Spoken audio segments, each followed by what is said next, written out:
I received a comment on a written article, a Medium article I did about trends in indie games, asking me about what effect, if any, that live service games were having on the indie market. And I thought it was interesting, so I thought this might be an opportunity to do something new, to try something I've been wanting to try for a while. I want to do a little bit of a discussion group. But before we even launch into this, I want to remind you that my comment policy is very simple. It's just don't be a dick. And that does mean don't be a dick to me, but also don't be a dick to each other. You can disagree strongly without being an asshole about it. And I do encourage you to voice your opinions in the strongest terms possible, okay? But just don't be an asshole, all right? Cool. Let's get on with it. So again, the question under discussion is, what effect, if any, is the live service model having on indie games and indie developers?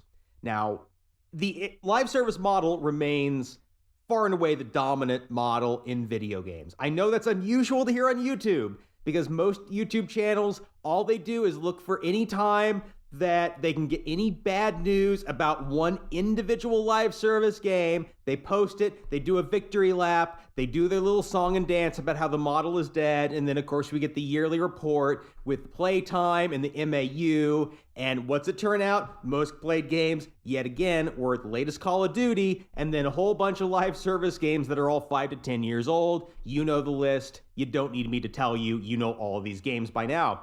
Really, not that much has changed since about 2014. It's remarkable how static the industry really has been since the live service model kind of entered into it. But that's not really what we're discussing. We're not discussing like the future of live service or the effect it had on the overall industry, because overall it is very clearly exerting a downward pressure on the AAA part of the industry, on the A-tier part of the industry, because the people who play these games, let's be honest, a lot of these people do not play video games. They play video game. They play one, sometimes for years on end, and that eliminates the need to go out and buy a new game every month or every other week or whatever it used to be. And that means that you're selling fewer games overall. It means people are playing fewer games overall, and that's going to have an obvious effect on the top of the industry, but that is not what we're talking about here.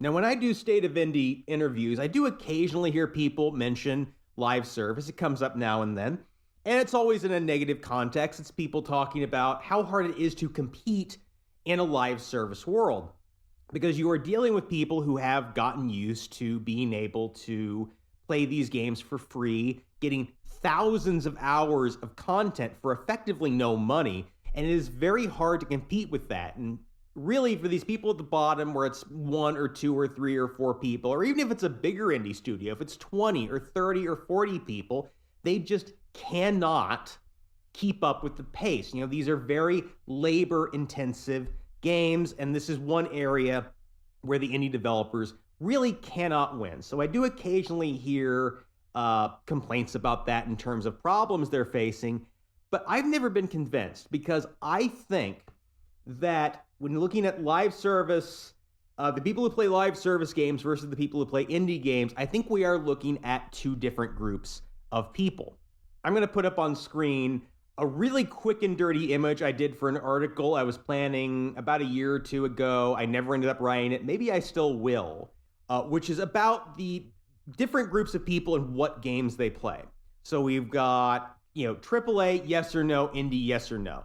So quadrant 4 is checked off because we're only talking about people who do play video games and they don't. Full stop. So we can ignore them. Now, quadrant 2, which is the indie-only space, we can kind of push them away anyway, as well, because, frankly, you're currently listening to quadrant 2, not a representative of quadrant 2. You are listening to quadrant 2. There are not a lot of us in this area, all right? There are a few. It's, 1, 2, 3%. I would just be guessing, but there aren't a lot of us, all right? Most people who play video games do play A-tier video games. That's just the nature of the beast. So it comes down to people who play A-tier video games and indie games, or people who exclusively play A-tier games. Now, there's actually a lot of research on this, and it's kind of interesting For one thing, I'm actually oversimplifying a bit. There's actually 3 groups in there, and if you really want me to talk about this, I think it's interesting. It is a little bit inside baseball, though, but if you're really curious, I can get into the research that's consistently found these 3 groups and kind of the anomalies between them. But for now, let's just look at 2, all right? So again, AAA only or AAA plus indie. Now, if I was a much more damaged content creator, I could give you a very simple set of terms to describe our AAA only versus AAA plus indie, which is that these 2 groups are respectively casual versus hardcore.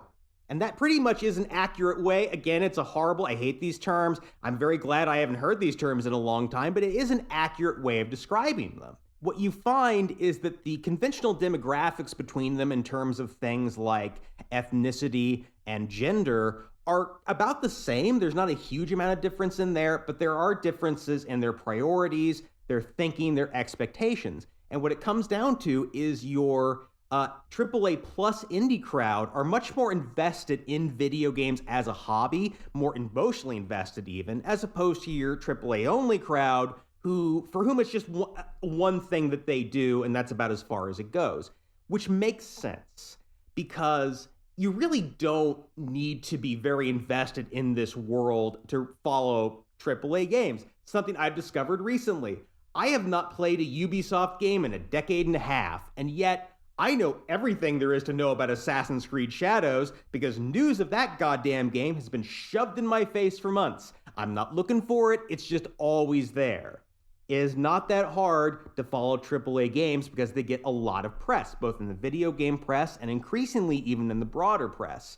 But if you want to follow indie games, aside from, the 8 or 10 or 12 that IGN anoints as the only indies worth noting every year, if you want to follow the overall scene, the tens of thousands of these things that are coming out, you do have to be more invested in it. You have to come to channels like this one, which not a lot of people do. So obviously the people who are following indie games, especially who are relatively heavily invested, are spending a lot more time following online creators, doing research, reading articles, listening to podcasts, watching videos. That's just the nature of the beast. So this gets me to thinking. Let's go back to the mid-2010s when live service kind of emerges as this up-and-coming dominant market. And let's say it doesn't emerge in quite the same way. Like, it's still important. Like, we still have Fortnite and we still have PUBG, and they're still successful, but they're not world-changing successful. They're a popular niche, but they are still a niche. So your premium box title still remains the dominant force. Now, when we look at a lot of these live service games and people, talk about them and complain about them, one of the big issues is our younger demographic. Our under 25s and especially our under 18s are people who grew up with this. This was just what video games were when they were children and teenagers. And so that's kind of what they've gotten used to. And people have long talked about, well, what happens when this demographic starts to age out? They've gotten used to getting these games for free. What is the landscape going to look like once they mature? So in our hypothetical world, where live service is a model but not the model, the question then becomes, all right, so it hasn't captured the minds of the youth in this other universe. People, the younger people, are still on board for these, major release premium box games. In that world, the question then becomes, would these younger people be more in that AAA only category, or would they be in the AAA plus indie category? And I honestly don't know.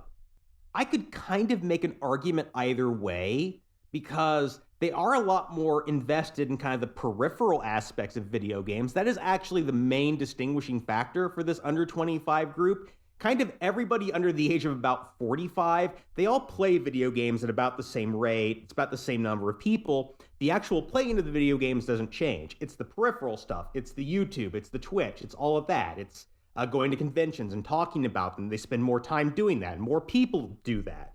It's the peripheral aspects of the industry that are where you see a distinction between a 40-year-old and a 20-year-old.